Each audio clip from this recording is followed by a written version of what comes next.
आणि उत्तम धर्माचं प्रवर्तन जे आहे ते प्रवर्तन या ना त्या माध्यमातून घटनाक्रमातून लोकांच्या प्रत्ययाला यावं यासाठी म्हणून ते आशीर्वाद देत असतात.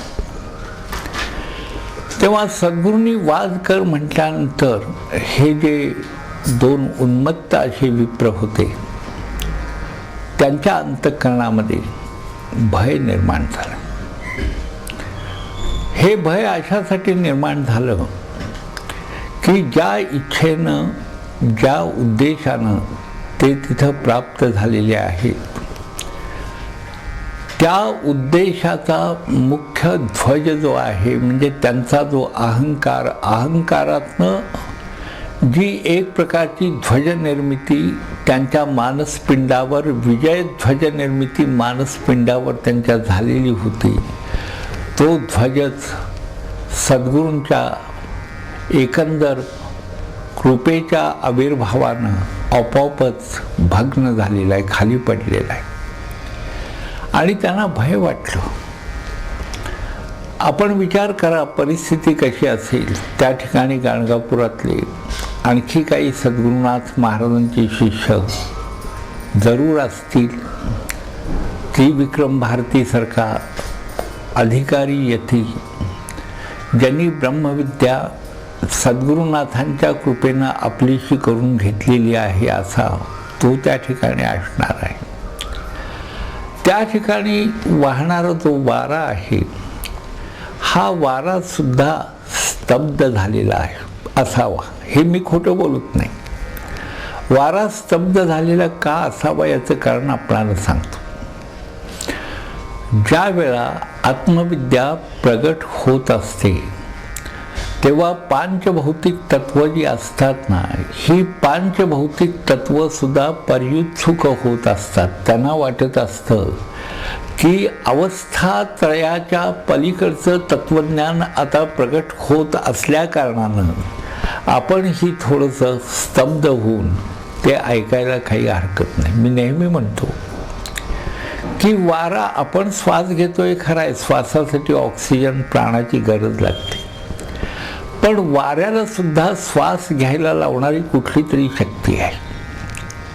माझी ही विधानं पुष्कळ आपणाला आवडतील न आवडतील. ज्यांना आवडणार नाही त्याने ऐकूच नाही. काय फार ऐकून अगदी याच्यातनं ज्ञानात भर पडणार आहे अशातला भाग नाही. आपण नाहीतरी ही किरकोळ चर्चा करतोय. पण ही पांचभौतिक तत्व जी आहेत त्यांचेही काही गुणधर्म आहेत. पृथ्वी, आप, तेज, वायू, आकाश या सगळ्यांचे त्यांचे वैयक्तिक अशा प्रकारचे गुणधर्म आहेत. आणि जी वेदविद्या त्या ठिकाणी प्रगट होणार आहे त्या वेदविद्येनं आपलं अधिष्ठान असं प्रगट केलेलं आहे की पंचमहाभूतांचं जे अधिष्ठान आहे ते सुद्धा जाणलं जावं हा विचार वेदामध्ये आहे. शब्दांचा वापर जो करायचा असतो तो शब्दातीत होण्यासाठी करायचा असतो. ज्ञानदेवांनी जेव्हा ओंकाराचा वापर केला ज्ञानेश्वरी सांगायच्या आधी, तेव्हा ज्ञानदेवांच्या आत्मावस्थेची प्रगाढ अशा प्रकारची स्थिती आपल्या अनुभवाला आल्याशिवाय राहत नाही. म्हणून त्यांनी असं सांगितलं की ब्रह्मतत्व कसं आहे. तर ब्रह्मतत्व हा वेदांच्या प्रतिपादनाचा विषय आहे. ओम नमोजी आद्या वेद प्रतिपाद्या.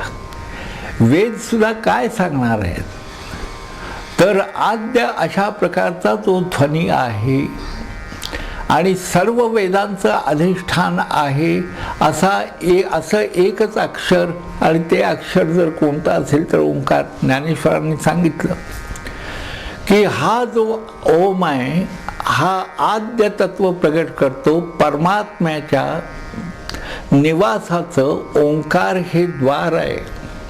ते दार जर आपण ठोठावलं तर आपणाला त्या आत्म्याची ओळख होते, परमात्म्याची ओळख होते. ओम नमोजी आद्या वेद प्रतिपाद्या. सद्गुरुनाथ महाराजांनी हे तत्व त्या मोळी विख्याच्या देहामध्ये सहज पुलकित केलेलं आहे. आणि हे पुलकित करत असताना काय केलं तर अवस्था त्रयाचा भंग, निस्त्रैगुण्य त्याला केलं असलं पाहिजे. भगवंताने जे भगवद्गीतेमध्ये आपण भगवद्गीता वाचतो, पण वाचत असताना सुद्धा थोडा वेळ आपण विचार करावा, आपल्याला काय अनुभव येतो का पाहावा. या भगवद्गीतेमध्ये भगवंत अर्जुनाला सांगतात की निस्त्रैगुण्य भवा अर्जुन, त्रिगुणाच्या पलीकडे जा, सत्व रज तम याच्या पलीकडे जा, त्याच्यामध्ये तुझ्या वृत्तींचा विहार या 3 गुणांच्या माध्यमातून करून देऊच नकोस. तर साक्षीत्वानं तू पहा कोण आहेस ते स्वतःला जाणायचा प्रयत्न कर. वेदांचा उद्देश तो आहे, शास्त्रांचा उद्देश आहे. वेदशास्त्राला परांगमुख झालेले असे हे 2 ब्राह्मण होते अहंकारी. का परांगमुख झालेले होते? पाठांतर होतं पण जाणीव नव्हती. जाणीव आणि पाठांतर याच्यामध्ये फार मोठं अंतर असतं. जेव्हा वेदांची जाणीव होते, त्या परमात्म्याची जाणीव होते, तेव्हा माणसाच्या अंतःकरणात तृप्तीचा वास होतो. जाणीवेतनं आनंद फुलत जातो, तो पुलकित होत जातो. जाणीवेतनं सृष्टीमधली जी प्रमाणभूत तत्व असतात त्या तत्वांचा यथार्थ परिचय होत राहतो.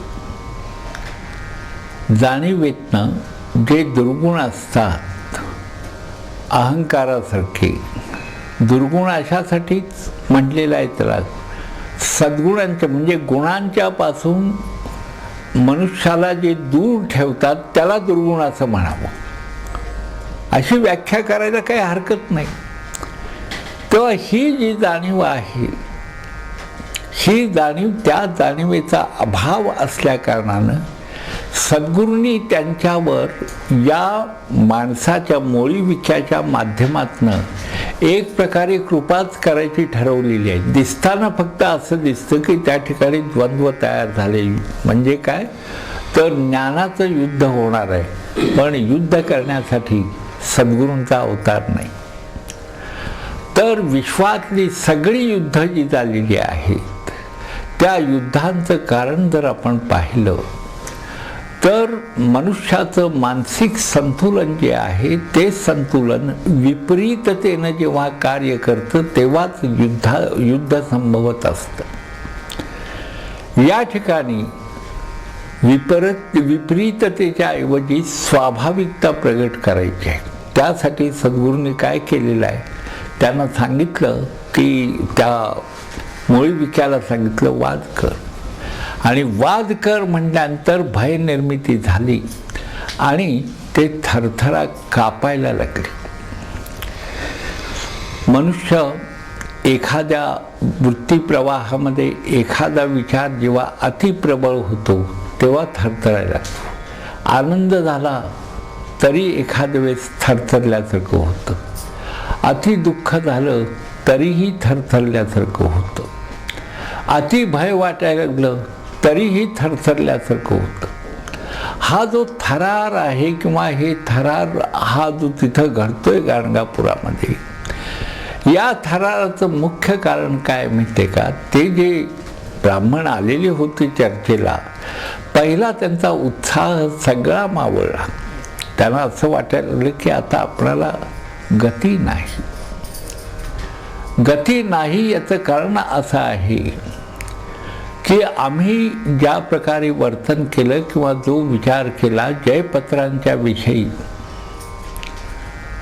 त्या जयपत्रांच्यामुळं आम्ही जे आकर्षित झालो आणि दैहिक भोगाकडे प्रवृत्त झालो, त्या प्रवृत्तीतनं आम्ही एक प्रकारे आमचा स्वतःचाच घात घडवून आणलेला आहे असं त्यांना वाटायला लागलं. आणि भगवान नरसिंह सरस्वती ते जगद्गुरू आहेत, परब्रह्म आहेत. इतकंच नव्हे तर सर्व धर्मांचं अधिष्ठान आहेत. जी सर्व जीवांतर्यामी असलेले शिव आहेत, चैतन्य सूर्य आहेत आणि मनुष्याला जीवाशिवाय जगवण्याचं त्यांचं सामर्थ्य आहे. म्हणजे सगळ्यांचे जीव तेच आहेत. मृत्यूशिवाय मारायचं सामर्थ्य आहे त्यांच्यात आणि मनुष्याचं सर्वांग देखणं करण्याचं सामर्थ्यही त्यांच्यात आहे. सर्वांग देखणं करणं म्हणजे काय? सगळीकडंच प्रज्ञाचक्षू जो आहे तो प्रज्ञाचक्षू अशा रीतीनं प्रगट करणं की ज्या योगे अज्ञानाचा लवलेश त्या देहामध्ये राहू नये.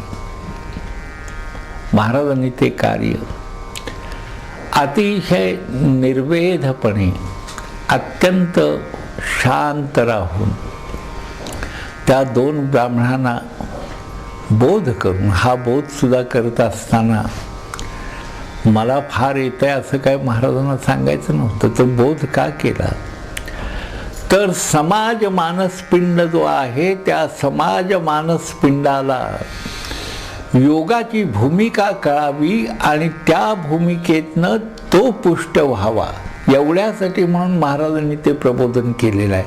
ते काय स्वतःच सद्गुरुनाथ महाराज हे तृप्त आहेत. नुसते तृप्त नाही तर ते नित्य आहेत. नित्य असं अशासाठी म्हणायचं की ज्या ठिकाणी यमाची भीतीच नाही.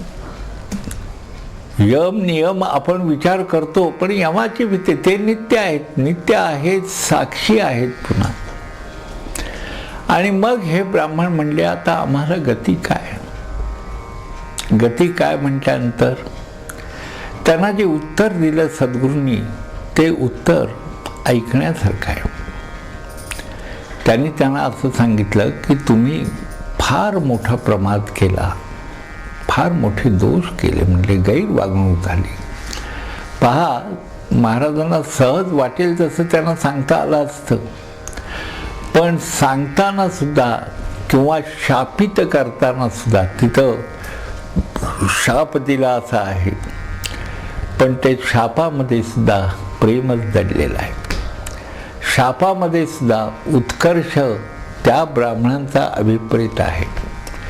तो शाप जो आहे तो अशासाठी आहे की त्यांचं आत्मस्खलन थांबावं, त्यांचं नुकसान होऊ नये एवढ्यासाठी शाप आहे. वडील जेव्हा एखाद्या मुलाला बोलतात काही रागानं तेव्हा त्याचं अकल्याण नाही आहे. इथं तर हे सर्व विश्वाचे पिता आहेत. मग त्यांनी शाप दिला, त्या शापातनं काय होणार आहे? त्यांचं आत्मकल्याणच होणार आहे. गुरुचरित्र वाचकांनी हे नेहमी लक्षात ठेवावं, याच्यावर विचार करावा. नुसतं वाचू नयेत तर वाचताना सुद्धा प्रत्येक ओवी गणित, प्रत्येक शब्दागणित आपलं मस्तक सद्गुरूंच्या चरणावर आहे अशी धारणा करत करत करत वाचत जावं.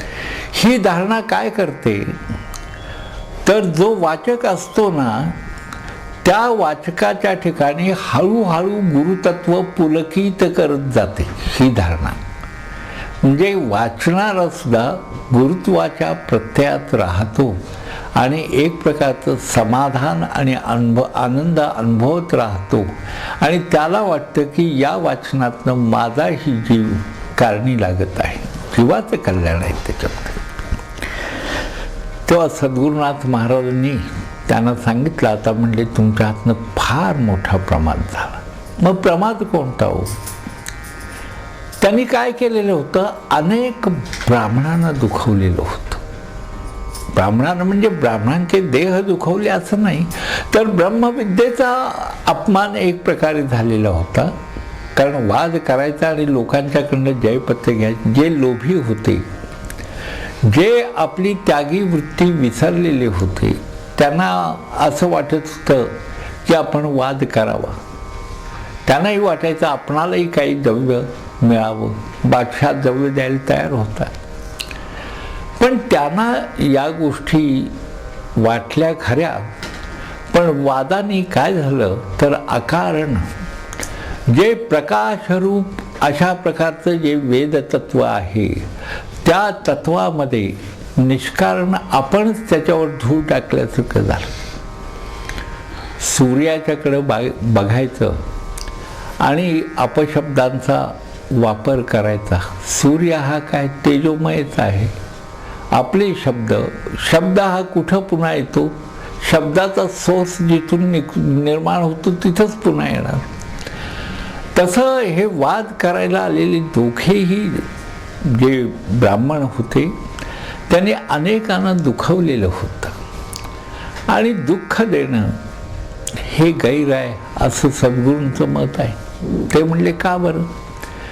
जो तो ज्याच्या त्या कर्माचा धनी आहे, त्याच अनुषंगानं सगळं चाललेलं आहे. पण कर्मावर पुन्हा आणखी एक वेगळ्या प्रकारचं कर्म प्रस्थापित करण्यासाठी म्हणून तुम्ही अनुचित अशा प्रकारचा प्रकार केला आणि गैर घडवलं काही, त्यांच्याशी वाद करायला म्हणजे अनेक लोकांचे अपमान झाले. अपमान हा शब्द सुद्धा बघा, मान खाली घालायला होतो तो अपमान. मान खाली घालायला होतो तो अपमान का? मान खाली होणं का गैर आहे? तर आपल्या शिरामध्ये असलेलं जे सहस्र चक्र आहे त्याची अवस्था वेगळी होते, म्हणून अपमान करू नये कोणाचा किंवा अपमानित करू नये. मग यांनी ब्राह्मणांचा अपमान केला म्हणजे वेद विद्येचाच अपमान केलेला आहे. त्याचबरोबर म्हणले आणखी एक मोठी अतिशय त्रासदायक आणि वातावरण बिघडवणारी अशी घटना घडली. ती कोणती? तर ते म्हणले त्रिविक्रमासारखा जो अत्यंत तेजस्वी, वेदाधिकार असलेला, शास्त्राधिकार असलेला, सद्भक्त असलेला, एकांतात दिवस काढणारा आणि आत्मावस्थेमध्ये राहणारा, अनेकांच्या जीवनामध्ये प्रकाश निर्माण व्हावा अशी इच्छा असणारा आणि ज्याच्या ठिकाणी लोभ अजिबातच नाही असा, त्याचबरोबर माझ्या कृपेनं संपन्न असलेला अशा त्या योग्याला सुद्धा तुम्ही दुखवलं, त्याला तुम्ही बाहेर काढलं रे म्हटलं. महाराज त्याला म्हणतात तुम्ही त्याला दुखवलेलं आहे. दुखवलं म्हणजे केवळ मानसिक दुःख त्याला दिलं नाही.